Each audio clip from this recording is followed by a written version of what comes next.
மாணவர்களுக்கு வணக்கம். நுண்ணுயிரிகள் பாடத்தில் நுண்ணுயிரிகள் மருத்துவத்துறையில் விவசாயத்தில் எப்படி பயனுள்ளதாக இருக்குது அப்படிங்கிறத பற்றி பார்த்தோம்.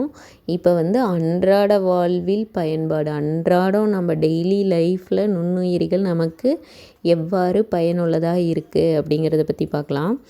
ஃபஸ்ட்டு ரொட்டி தயாரிப்பு. ரொட்டி தயாரிப்பு அப்படின்னா அடுமனைகளில் ரொட்டி மற்றும் கேக்கு வகைகள் தயாரிக்க ஈஸ்ட் பயன்படுகிறது. அடுமனைனா பேக்கரியில் ரொட்டி கேக்கு இதெல்லாம் தயாரிக்கிறதுக்கு ஈஸ்ட்டு பயன்படுது. எப்படி பயன்படுதுன்னு பார்த்தோம்னா, ரொட்டி மாவை மேலே எழும்பச் செய்யும் கார்பன் டை ஆக்சைடை உருவாக்குவதற்கு இவை மாவுடன் சேர்க்கப்படுகிறது. இப்போ பன்னெல்லாம் பார்த்தோம்னா நல்லா ஸ்பாஞ்ச் மாதிரி அழுத்துனா நல்லா மெதுன்னு இருக்கிற மாதிரி இருக்கு இல்லையா, பன்னு கேக்கு அந்த மாதிரி. நடுவில் பன்னெல்லாம் பிச்சோம்னா நடுவில் நிறைய ஹோல்ஸாக இருக்கிற மாதிரி இருக்குது இல்லையா, அதெல்லாம் அந்த மாதிரி சாஃப்டாக உருவாவதற்கு இந்த ஈஸ்ட்டு தான் காரணம். கார்பன் டை ஆக்சைடினால் ரொட்டி மற்றும் கேக்குகள் மிருதுத்தன்மை அடைகின்றன. அந்த ஈஸ்டில் இருக்க கார்பன் டை ஆக்சைடினால தான் அந்த சாஃப்ட்னஸ் கிடைக்குது. புரதங்கள் மற்றும் வைட்டமின்கள் அதிகம் நிறைந்த குளோரெல்லா அப்படிங்கிற பசும் ஆல்கா மாவுடன் சேர்க்கப்படும் போது ரொட்டியின் சத்து மேலும் அதிகரிக்கிறது. அடுத்தது தயிர் மற்றும் பன்னீர் தயாரிப்பு. லாக்டோபேசில்லஸ் அப்படிங்கிற பாக்டீரியா தான் பாலில் உள்ள லாக்டேஸை லாக்டிக் அமிலமாக மாற்றுது. அதனால் பால் கெட்டியாகுது, தயிராக மாறுது. இது தயிருக்கு புளிப்பு சுவையை தருகிறது. தயிரை பதப்படுத்தும் பொழுது பன்னீர் கிடைக்கிறது. இப்போ அந்த லாக்டோபேசில்லஸ் அப்படிங்கிற பாக்டீரியா பார்த்தோம்னா காற்றற்ற சூழ்நிலையில் சுவாசம் செய்யக்கூடியது. இப்போ நீ பாலில் தயிர் ஊற்றுனதுக்கப்புறம் திறந்து வச்சுருந்தா அது தயிராக ஆகிறதுக்கு எவ்வளோ நேரம் எடுத்துக்குதோ அதை விட நீ மூடி வச்சுருந்தீங்கன்னா சீக்கிரமாக தயிராயிரும். ஏன்னா அது காற்று இல்லாத சூழ்நிலையில் தான் சீக்கிரமாக விருத்தியாகும். அடுத்தது மனித குடலில். இப்போ பார்த்தோம்னா மனித குடலில் வாழும் லாக்டோபேசில்லஸ் அசிட்டோஃபிலஸ் எனும் பாக்டீரியா உணவு செரிமானத்தில் உதவுகிறது. மேலும் தீங்கு தரும் நோய் கிருமிகளுக்கு எதிராகவும் செயல்படுகிறது. இதெல்லாம் நாம் சாப்பிட்ற சாப்பாட்டை செரிமானம் பண்ணுறதுக்கு உதவுது. அது இல்லாமல் வெளியிலேருந்து ஏதாவது நோய் கிருமி அதை கொல்றதுக்கும் யூஸ் ஆகுது. மனிதனின் குடலில் வாழும் கோலை எசரீஷியா கோலை பாக்டீரியம் வைட்டமின் கே மற்றும் வைட்டமின் பி கூட்டுப்பொருளை உற்பத்தி செய்வதில் பங்கு கொள்கிறது. இப்போ இந்த எசரீஷியா கோலைங்கிற பாக்டீரியம் பார்த்தோம்னா வைட்டமின் கே வைட்டமின் பி அதெல்லாம் உற்பத்தி செய்கிறதுக்கு உதவுது. அடுத்ததாக உணவு தயாரிப்பில் நுண்ணுயிரிகள். உணவு தயாரிப்பில் ஈஸ்ட், பாக்டீரியா மற்றும் பூஞ்சைகள் போன்ற பொதுவான நுண்ணுயிரிகள் பயன்படுத்தப்படுகின்றன. நுண்ணுயிரிகளால் நடைபெறும் நொதித்தல் நிகழ்வின் மூலம் கரிம அமிலங்கள், ஆல்கஹால் மற்றும் எஸ்டர்கள் உருவாகின்றன. இவை உணவுப் பொருட்கள் கெட்டுப்போகாமல் பாதுகாக்கவும் தனித்துவம் வாய்ந்த புதிய ரக உணவுப் பொருட்களை உற்பத்தி செய்யவும் பயன்படுகின்றன. ஃபஸ்ட்டு இந்த உணவு தயாரிப்பில் நுண்ணுயிரிகள் எப்படி யூஸாக இருக்குது. முதல்ல உணவு பதப்படுத்துதல். இப்போ இந்த உணவு பதப்படுத்துதலில் உணவுப் பொருட்களை பதப்படுத்துவதற்கு 2 வகையான தொழில்நுட்பங்கள், பாரம்பரிய நுட்பங்கள், நவீன நுட்பங்கள்.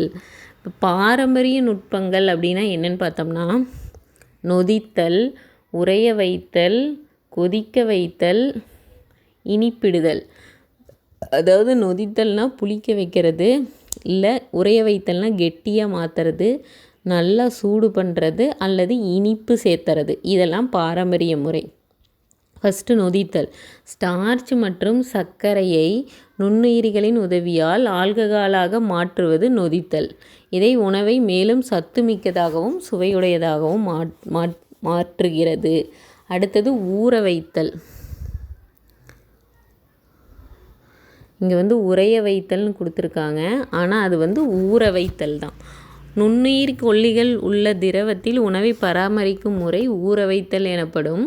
இது 2 வகைப்படும்: வேதியியல் முறை, நொதித்தல் முறை.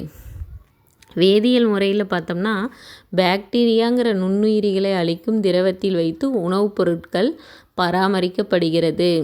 அதாவது வினிகர், ஆல்கஹால், தாவர எண்ணெய் இதையெல்லாம் இதுக்குள்ளே வச்சிட்டோம்னா அதை தாண்டி அந்த நுண்ணுயிரிகள் போக முடியாது. அதே நொதித்தல் முறையில் பார்த்தோம்னா ஒரு குறிப்பிட்ட வகை திரவத்தில் உள்ள பாக்டீரியங்கள் உணவை பாதுகாக்கும் கரிம அமிலங்களை உற்பத்தி செய்கின்றன. அந்த அமிலங்கள் லாக்டோபேசில்லஸ் பாக்டீரியா மூலம் லாக்டிக் அமிலத்தை உற்பத்தி செய்கிறது. அடுத்ததாக பாரம்பரிய முறையில் கொதிக்க வைத்தல். கொதிக்க வைத்தலில் பார்த்தோம்னா திரவ நிலையில் உள்ள பொருள்களை கொதிக்க வைப்பதன் மூலம் அவற்றில் உள்ள நுண்ணுயிரிகள் அழிக்கப்படுகிறது. இப்போ பால் அப்படியே வச்சுருந்தா கெட்டுரும். ஆனால் அதை சூடு பண்ணி வச்சோம்னா ஒரு 2 நாளைக்காவது அது தாங்கும். அதுதான். அடுத்தது இனிப்பிடுதல் அப்படின்னா என்னென்னா ஆப்பிள், பேரிக்காய், பீச், ப்ளம்ஸ் போன்ற பழங்களில் சர்க்கரையை பயன்படுத்தி கெட்டியான திரவத்தில் பதப்படுத்தப்படுகிறது. அல்லது படிக நிலையில் உள்ள சர்க்கரையை பழங்களுடன் சேர்ப்பதன் மூலம் அவை உலர்ந்த நிலையில் பாதுகாக்கப்படுகிறது. அதாவது இப்போ இதெல்லாம் இந்த ப்ளம்ஸ்லாம் பார்த்தோம்னா இனிப்பாக இருக்கிற மாதிரி சர்க்கரை பாகில் ஊற வச்சு கொடுப்பாங்க. அந்த மாதிரி சர்க்கரையில் போட்டு அதை ஊற வைக்கும் பொழுது அதாவது இனிப்பு சேர்க்கும் பொழுது அது சீக்கிரமாக கெட்டு போகாது. அடுத்தது நவீன நுட்பங்கள், பதப்படுத்துதல், பாஸ்டரைசேஷன். இது திரவ நிலையிலுள்ள உணவுகளை பாதுகாக்கும் முறை. இதை ஃபஸ்ட்டு லூயி பாஸ்டருங்கிறவர் 1862ஆம் ஆண்டு கண்டுபிடிச்சார். இம்முறையில் தான் பாலை நம்ம பதப்படுத்துகிறோம். பாலில் உள்ள பாக்டீரியாக்களை கொல்லுவதற்கு பாலை முதல்ல 70 டிகிரி செல்சியஸ் வெப்பநிலைக்கு சூடுபடுத்தப்பட்டு பாக்டீரியா மறுபடியும் வளராமல் இருக்கிறதுக்கு 10 டிகிரி செல்சியஸ் வெப்பநிலை அளவுக்கு குளிர்விக்கப்படுது. இதைத்தான் நாம் பதப்படுத்துதல்னு சொல்கிறோம். இந்த நுண்ணுயிரிகள் நீக்கம் செய்யப்பட்ட பாட்டிலில் இந்த பால் அடைக்கப்பட்டு குளிர்ச்சியான இடங்களில் சேமிக்கப்படுகிறது. அடுத்து உணவு தயாரிப்பு, பயாட்டிக்குகள். அதாவது தயிர் நொதித்தலுக்கு உட்படுத்தப்பட்ட பிறகு பால் பொருட்களில் பயன்படுத்தப்படும் கூடுதல் உயிருள்ள உணவுப் பொருட்கள் ப்ரோபயாட்டிக்குகள் ஆகும். அதாவது லாக்டோபேசில்லஸ் அசிட்டோப்ளஸ் மற்றும் பைபிடோபாக்டீரியம் பைபிடம் இந்த 2 பாக்டீரியங்கள் குடல் பகுதியில் நன்மை செய்யும் பல வகை நுண்ணுயிரிகளை வளர்ச்சியை ஊக்குவித்து பின்வரும் விளைவுகளை ஏற்படுத்துகின்றன. அதாவது இந்த நுண்ணுயிரிகள் நம்ம உடம்புக்குள்ளே இருக்கிறனால நமக்கு குடல் புற்றுநோய் வர்றது குறையுது, கொலஸ்ட்ரால் உறிஞ்சப்படுவது குறையுது, நோய் எதிர்ப்பாற்றல் அதிகரிக்கிறதுனால வயிற்றுப்போக்குங்கிற நோயெல்லாம் தடுக்கப்படுது. அடுத்து தீங்கு தரும் நுண்ணுயிரிகள். இப்போ எல்லா நுண்ணுயிரிகளும் கண்டிப்பாக பயனுள்ளதாக இருக்காது. கண்டிப்பாக நோய் உண்டாக்கக்கூடிய நுண்ணுயிரிகளும் இருக்கும். சில நுண்ணுயிரிகள் பார்த்தோம்னா மனிதர்கள், விலங்குகள், தாவரங்கள் எல்லாருக்குமே தீங்கு விளைவிக்கக்கூடியதாக இருக்கும். இந்த நோய்களை உண்டாக்குறதுனால இதை நம்ம நோய் கிருமிகள் அப்படின்னு சொல்கிறோம். தோலில் ஏற்படுற வெட்டு, காயம், வாய், மூக்கு வழியாக உடலில் நுழைந்து நோய்கள் ஏற்படுத்துது. வைரஸ்னால் உண்டாகும் ஃப்ளூ காய்ச்சல் காற்றின் மூலம் பரவுது. நோயாளிகள் தும்மும் போதும் தெரிக்கும் திவலைகளில் உள்ள வைரஸ்கள் காற்றில் பரவி சுவாசத்தின் மூலம் ஆரோக்கியமான ஒருவரின் உடலின் உள்ளே நுழைகிறது. நுண்ணுயிரிகள் மூலம் மனிதர்கள், விலங்குகள் மற்றும் தாவரங்களில் ஏற்படும் நோய்கள். இப்போ இந்த கொரோனா கூட 2 மீட்டர் இடைவெளி விட்டு நில்லுங்க அப்படிலாம் சொல்கிறாங்க இல்லையா? ஏன்? அவங்க பேசும் பொழுதோ அல்லது அவங்க தும்மும் பொழுதோ அந்த நீர் திவலையிலேருந்து அந்த கிருமி நம்ம மேலே பரவாமல் இருக்கிறதுக்கு தான்.